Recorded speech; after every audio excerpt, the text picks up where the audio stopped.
میں نے اکثر لوگوں کو سوشل میڈیا پہ یہ گفتگو بحث کرتے دیکھا ہے کہ کیا سوشل میڈیا کا فائدہ ہے، کیا نقصان ہے، کیا اس پہ لوگوں سے بات کرنی چاہیے. لوگوں کے جھگڑے چل رہے ہوتے ہیں، وہ تم نے میری بےزتی کر دی، تم نے ایک جھگڑ بھونگی لگی ہوئی. میرا خیال یہ ہے کہ لوگوں کو سوشل میڈیا استعمال کرنے کی کوئی تمیز تہذیب نہیں ہے. ابھی میں سڑک پہ چل رہا ہوں، سینکڑوں ہزاروں لوگ میرے ارد گرد پھر رہے ہیں. کیا میں ہر کسی سے بحث کرنا کھڑے ہو جاتا ہوں؟ بالکل بھی نہیں.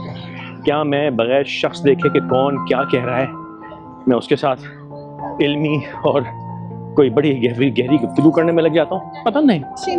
آپ اپنے مقصد، اپنے مطلب کی لوگ اپنے مقصد، اپنے مطلب کی بیٹھکیں دیکھتے ہیں، وہاں بیٹھتے ہیں، وہاں گفتگو کرتے ہیں. لیکن سوشل میڈیا پہ ہر راہ چلتے سے آپ بات بحث کرنا شروع کر دیتے ہیں. میں کلاسس نہیں ہو رہا ہوں، ریسس نہیں ہو رہا ہوں، کچھ نہیں. ہر کسی کو اپنے مزاج کے لوگوں کے ساتھ گفتگو کرنی چاہیے. ابھی شاید یہ بات کچھ لوگوں کو بری لگے، لیکن اگر ایک پڑھا لکھا شخص گزر رہا ہو اور وہاں پہ ایک ٹانگے والا اور رکشے والا آپس میں بھیڑ پڑیں اور ایک دوسرے کا سر پھاڑ رہے ہوں، کیا آپ ان کے ساتھ مل کے لڑنا شروع کر دیں گے؟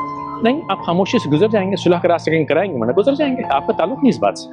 اسی طرح سوشل میڈیا پہ یہ جو بچوں کی طرح، بچے بھی عقل مند ہوتے ہیں، میں کوئی ایڈجیکٹو لگانا نہیں چاہتا، آپ بحث کر رہے ہیں، مباحثے کر رہے ہیں انجان لوگوں سے. اس نے مجھے یہ کہہ دیا، اس نے مجھے یہ کہہ دیا، اس نے میری بےزتی کر دی. یار آپ اگر ایسے لوگوں سے بحث کریں گے جو آپ کی بےزتی کر سکتے ہیں تو قصور اس کا نہیں، وہ تو وہی کر رہا ہے کیونکہ اس کا کام ہی بےزتی کرنا ہے. آپ بے وقوف تھے کہ آپ ایسے شخص کے منہ لگے. تو سوشل میڈیا کو بھی زندگی کی طرح ہی استعمال کیجیے. ہزاروں لاکھوں لوگ دن بھر میں ہمارے ارد گرد سے گزرتے ہیں، آپ کا ان سے کوئی تعلق نہیں ہے.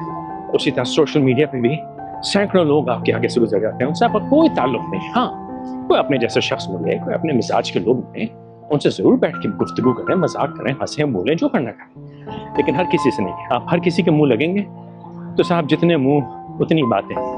This was a random thought.